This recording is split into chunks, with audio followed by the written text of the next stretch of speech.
The BYD YangWang U8L has already made headlines for its power technology and extreme off-road capability, but the recent tree drop test added a whole new layer to the conversation. Seeing a fully grown tree collapse directly onto the roof is the type of moment that makes you hold your breath. Because this is not a staged studio demonstration. It is a raw scenario that mirrors real life, such as storms, strong winds, or an unexpected accident on a mountain trail. What stood out in the footage was how the roof structure managed the impact.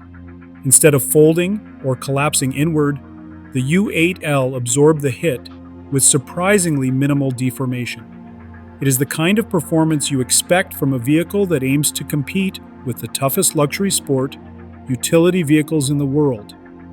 Nothing about the moment felt exaggerated.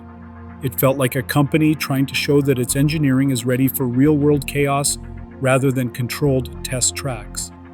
For drivers who spend time in unpredictable environments, this kind of demonstration matters. It reassures you that the vehicle can protect your family when the unexpected happens.